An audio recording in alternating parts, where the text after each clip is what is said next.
돈 걱정 없는 노후 만들기입니다. 네, 노후 설계 전문가 강창희 선생님 모시고 여러분의 노후를 돈 걱정 없게 만들어 드리겠습니다. 아유. 네, 저 강창입니다. 네. 두 분 말씀 잘 들었는데요. 네. 그 제 말씀 드리기 전에 먼저 그 김지선 씨한테 질문 하나 할게요. 네네. 그 미국, 일본, 독일 선진국이잖아요. 네. 이런 나라들은 노년층의 그 생활비를 어떻게 조달하고 있을까요? 뭐 그분들이야 젊었을 때 잘 벌어서 한 몇 억이라던가 몇십억 정도 쌓아놓고서 그거 여유 있게 쓰면서 노후를 보내지 않을까요? 네. 그렇게 생각하기 쉬운데요. 네. 실제로 그 선진국, 복지 선진국이라고 하는 거는 세상을 떠날 때까지 최소 생활비 정도를 연금으로 받을 수 있도록 준비하는 게 복지 선진국의 대표적인 노후 방법이거든요. 아, 돈만 많은 나라가 선진국이 아니고. 근데 우리나라의 경우에는 고령층의 주된 생활비 마련 방법이 뭐냐? 1980년도만 해도 자식이 도와준다가 72%였어요. 자식이. 그때는 그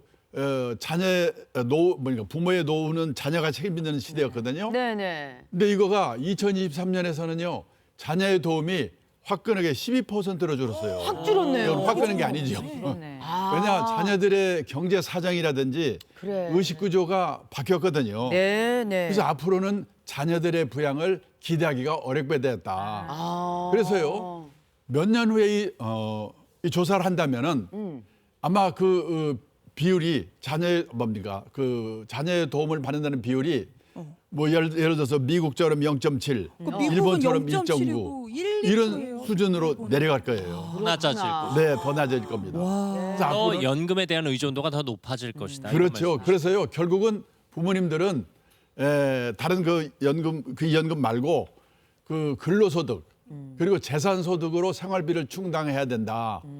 근데 문제는 인생에서 재산이 제일 많을 때가 퇴직 전후에 50대, 60대거든요. 네네. 근데 50대, 60대의 그 재산을 보면은 빚 다 빼고 나면요 집 한 채밖에 없어요. 빚다 빼고 나면. 이게 문제입니다. 그래서 어떤 분은 초조하니까 이제 주식이라든지 코인 이거를 단기로 재테크해가지고 날리는 분이 많거든요. 그러니까 남는 건 집 한 채인데 이 집 한 채 잘 생각해봐야 되는데요. 그 집이라는 게 금년에는 뭐 화장실 팔아 쓰고 내년에는 건너방 팔아 쓰고 이럴 수도 없는 거거든요. 그렇게 못 살죠. 예, 그래서 이제부터 대책을 세워야 되는데 네. 그 대책 네 가지를 말씀드리겠습니다. 중요하다, 중요해. 대책 기대하겠습니다. 첫 네 번째 가지. 대책이 뭐냐면 네. 절약이에요. 아껴야 된다. 조선이라고요? 아니 그걸 누가 모르냐고요. 그런데 아니 우리 주부님들 알뜰살뜰 다 그렇게 사시고 계시죠? 예. 아니 근데 여기다 대놓고서 절약이라고 내가 그럴 그러시면 줄 알았어요. 왜요? 제가 절약 얘기하면은 무슨 기발한 재테크 방법 뭐 종목이나 하나 기발한 거 찍어줄까 했더니 뭐 절약하라고 세상에 그건 모르는 사람이 어디 있어요. 그러니까요. 다 그런 표정이에요 사실. 그러니까. 예. 그런데 우리가 알아야 될 게 뭐냐면 네. 지난 30년 40년 세계 역사에 없는 특별한 시대 고성장 시대를 우리가 살아왔기 때문에 네. 우리는 아낀다고 생각하는데 네. 미국 일본 선진국 사람들 우리를 보면은 너무나 낭비 요인이 많다는 거예요. 선진국 사람들 필요 없는 생활용품, 그다음에 뭐 교육비, 경조사, 결혼 비용 이런 거 줄이지 않고는 앞으로 이 노후 대비가 불가능해요. 그리고요 금리라든지 주가 내 마음대로 움직여 줍니까? 아니요. 안 되죠. 수입 내 마음대로 들어옵니까? 아니요. 그런데요 지출은 자기 의지대로 될 수가 있거든요. 10만 원 쓰는 사람이 한 달에 9만 원 쓰면 10% 수익 낸 거예요. 뭐냐? 이 리스크 부담 없이 10% 수익 내는 금융상품은 없습니다. 없어요. 그 정도로 절약이 중요한 거예요. 그다음에 두 번째는요. 네. 앞에 그 차관님 말씀하셨는데 국민연금만큼 좋은 게 없어요. 그래서 가능하면 국민연금을 많이 받을 수 있도록 노력을 해야 돼요. 아니 이게 개인의 의지에 따라서 연금 받는 것도 좀 조정이 예, 가능해요? 노력을 하면요 방법이 있습니다. 있어요? 뭐냐면 이미 가입, 이미 그다음에 가입, 이미 계속 가입, 이미 그다음에 계속 가입. 추후 납부, 연기연금제도 외워두세요. 이거를 잘 이용하면요 더 내고 더 오래 가입해가지고 연금을 많이 받을 수 있게 해주는 제도가 있습니다.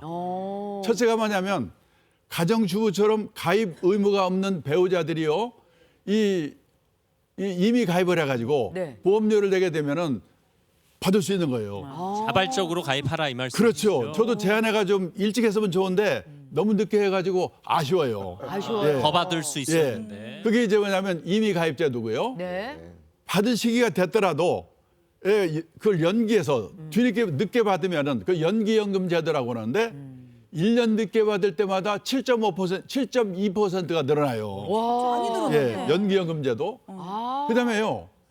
연금 가입 자격이 60세로 종료가 되거든요. 네. 근데 그 이후에도 소득이 있다면은 그 연금을 받지 말고 보험료를 더 계속 냅니다. 그거를 이미 계속 가입 제도라고 그래요. 아. 그리고 이제 국민연금에 가입을 했는데 네. 사업하다 어려워가지고 못 낸 분들, 사업 중단, 네. 중단으로 또는 퇴직을 했다든지, 죄송합니다. 휴직을 했다든지 또는 실직을 했다든지. 그래서 낼 거를 못 낸 분들은 추후 납부를 통해서 가입 기간을 인정받고 수령을 늘릴 수가 있는데요. 나중에 한 예. 번에 딱 내고. 그렇죠. 추후 납부 제도. 이 네 가지 제도가 있는데 찾아보면요. 방법이 얼마든지 있어요. 이번 기회에 국민연금을 더 받을 수 있는 방법이 없을까 한번 꼭 찾아보시기 바랍니다. 공단에 직접 문의하시면 자세히 안내받으실 수 있습니다. 네. 그런데요. 예. 이런 거 준비 제대로 못하고 퇴직하신 분들은 어떡해요? 그렇죠. 뭐 할 수 없죠. 근데 이런 분들은 주택연금, 농지연금, 산지연금 이 세 가지를 부동산연금이라고 하는데 네. 이걸 한번 이용할 필요가 있는데요. 먼저 주택연금이에요. 그 살고 있는 집, 집에 살면서 그 집을 담보로 평생 연금을 받을 수가 있어요. 예를 들어서 공시가가 5억 원인 주택이 있다면은요. 70세부터 종신형 연금을 받으면은 매달 147만 8천 원씩 받을 수 있습니다. 그리고 장점이 뭐냐면 매달 일정 금액 받을 수 있기 때문에 은퇴 후에도 꾸준히 수입이 유지될 수 있고 예. 그 집에 살면서 받으니까 이사 갈 걱정은 안 해도 돼요. 그러네요. 그리고 정부에서 지급 보증해 주기 때문에 경제 위기, 집값 하락 이런 게 와도 지급이 중단되지 아, 않습니다. 지금 하락이 와도. 예. 오. 근데 저기 선생님, 네. 우리가 일반적으로 살다가 예. 내가 이제 세상을 떠날 때 자식한테 그래도 집 한 채는 남겨줘야 되지 않나 이런 생각은 하거든요. 근데 보니까 김비선 씨 110살까지 살 것 같은데 그때 집 줘봐야 70살이에요. 애들한테 주면 70살이라고요? 그 애가 80이야 해서. 70인지 80인지. 아 그래요? 그 무슨 의미가 있어요? 차라리 지금 생활비 신세 애들한테 안 지고 네. 그걸 이용하는 게 낫다는 거예요. 네, 당당하게 독립된 생활을 영위하는 그다음에 게. 농지협인 연금인데요. 네. 이거는 60세 이상 고령 농업인이 소유한 농지를 담보로 해가지고 매달 받는데 65세에 신청하면요 1억 원당 38만 원, 3억 원이면 115억 원을 받을 수 있습니다. 115만 원. 115만 원. 예. 그리고요 산지연금인데 2021년에 처음 도입했거든요. 소유하고 있는 산림을 팔아가지고 네. 10년 동안에 연금으로 나눠받는 제도 이게 있습니다. 그래서 지금까지 세 가지 방법을 얘기했는데 네네. 마지막으로 네 번째 방법이 뭐냐? 이 부족한 노후 자금 때문에도 그렇지만은 건강, 외로움 이게 대비하기 위해서 퇴직 후에도 수입을 얻는 일이든 사회 공헌 활동이든 취미 활동이든 일거리를 갖는 게 중요하다. 뭐라도 해라. 네. 그래서요 마지막으로 말씀드리는 건 뭐냐면 평생 현역을 유지하는 거다. 근데 제가 이 말하면요 많은 분들이 화를 내거든요. 왜요? 일이 없잖아요. 일 주세요. 일하고 맞죠. 싶은데. 예. 지금 청년 실업이 넘치죠. 그러니까. 네. 직업이 사라져요. 2033년이 되면 현재 있는 직업의 47%가 사라진대요. 그래서 뭐냐 퇴직 후에 일하기 위해서는요 현역 세대가 할 수 없는 일이거나 네. 할 수 있다고 하더라도 하려고 하지 않는 일을 할 수밖에 없다. 젊은 친구들이 안 네. 하는. 안 하려고 하는 일. 그렇죠. 그래서 뭐냐면 현역 시절부터 평생 현역의 꿈을 갖고 미래 직업과 연결시켜서 새로운 직업을 찾는 게 제일 중요해요. 그러면요 현재 하는 일도 잘하게 돼요. 그리고요 그렇게 준비를 못했다면 불행하게도 결국은 체면을 내려놓고 작은 일부터라도 할 수밖에 없다. 아니 저는 오히려 어르신들이 정말 열심히 일하시는 모습을 보면 저는 존경스럽더라고요. 아, 그런 분이 그리고 많아요. 예전에 어떤 CEO께서 예. 웨이터 일을 하시면서 예. 그분은 어떻게 보면 예. 자기 체면을 다 내려놨다고 하는데 저는 그게 체면이 아니라 예. 너무 멋져 보이고 그분께서 예. 그러셨어요. 자기는 이 일을 하면서 너무 예. 건강해지셨다고. 그 저는 예, 그렇게 제가 아는 분은 70세가 넘은 나이인데요. 네네. 그 노령증 대상으로 방문 간병 돌봄을 하고 있거든요. 네. 원래 어머니 간병을 하기 위해서 요양보호사 자격을 따가지고 했는데 네. 그 90 넘은 분을 지금 도와드리는데요. 너무나 보람 있고 돈도 받고 너무나 좋다고 친구들 후배들에게 일일이 선전하고 있더라고요. 그런 일들을 잘 찾아볼 필요가 있다고 생각합니다. 그래요. 네, 네, 네. 앞에 분들이 너무 말씀을 좋게 해가지고 제 시간이 없어서요. 지금 네, 또 네. 신호가 오거든요. 아유, 아니에요. 괜찮습니다. 천천히 천천히 예, 더 해도 됩니까? 예, 네, 더 네. 하셔도 됩니다. 예.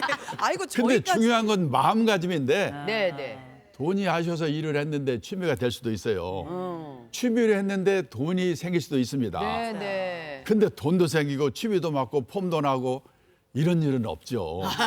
그래서 뭐냐 후반 인생은 남의 눈이 무섭거든요. 네. 이 평판 이것보다는 내가 생각하는 방향이 옳은 방향이라는 소신이 필요하다. 아. 그래서 후반 인생은 자기 만족을 추구하는 시기다.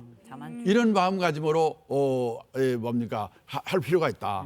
그래서요 뭔가 남의 생각보다는 내 소신대로 네. 돈 걱정 없는 노후를 맞으시기를 바라겠습니다. 네. 감사합니다.